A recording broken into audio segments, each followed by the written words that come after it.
เนยค่อยมีอย่างสิบอกเจ้า เจ้าสิบอกหยังค่อย ว่าแม่ค่อยสิส่งค่อยไปเรียนอยู่อเมริกา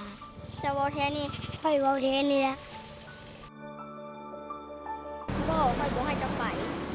ค่อยก็บ่อยากไปค่อยก็อยากอยู่นำเจ้านี่แหละ เจ้าก็บ่ต้องไปแล ค่อยคัดพ่อแม่ค่อยบ่ได้ เจ้าไปเรียนจักปี ไปเรียนประมาณ5 ปีเนี่ย ป้าคงมาดนหนึ่งดนปันใดก็ยากข้อยก็สิหาเจ้า เจ้าสัญญาได้บ่ว่าเจ้าสิบ่มีไผ โดยให้ค่อยสัญญาค่อยขอสัญญาต่อสิ่งศักดิ์สิทธิ์ว่าค่อยสิบ่มีไผนอกจากเจ้าผู้เดียวเจ้าคิดว่าค่อยมือใดเจ้ามานั่งอยู่นี้ แล้วให้เจ้าแนมเบิ่งสายแม่น้องพ่อ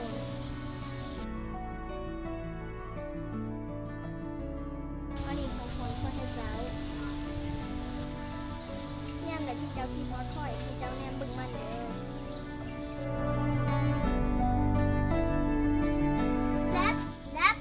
แลบแม่ตัวบอกให้เมื่อเดี๋ยวนี้ เออ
ถ้าคุยกันเรื่อย ข้อยคิดฮอดเจ้าเด้และปันใดเด้เจ้าสิกลับมา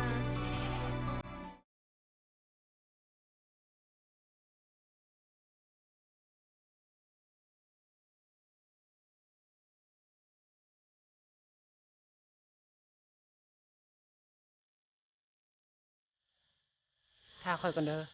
อีกปีเดียวค่อยก็จบแล้ว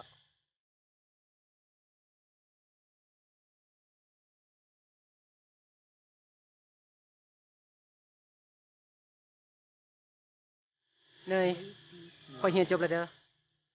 ค่อยสิไปหาเจ้า ครบ5 ปีด้วยแล้วแหละตอนไหนจะสิกลับมา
เนยเจ้าสิไปใส่ ไปใส่กันเรื่องของข่อยบ่ต้องมาว่าน้ำข่อย มีหยังก็ว่าดีๆแหละ ใส่เจ้าสัญญาน้ำข่อยแล้วว่าเจ้าสิบ่มีไผ อันนั้นของค่อยเรามาแต่เวียง ผู้น้อยๆที่เจ้าอุ้มหันเด้ลูกไผ อันนั้นก็หลานค่อยเอง เจ้าคือบ่บอกข่อยจ้ะ เอ้าเจ้าผู้ถามเนาะ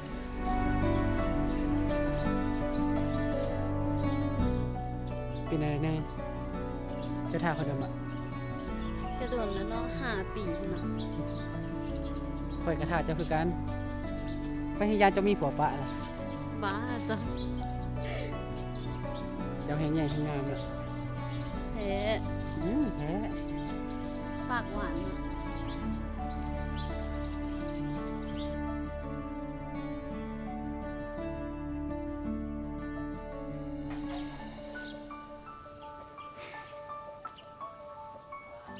เนย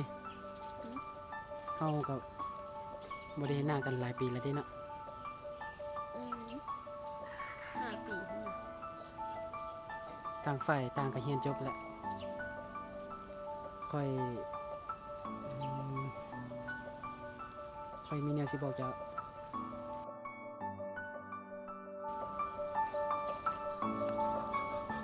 ค่อยว่า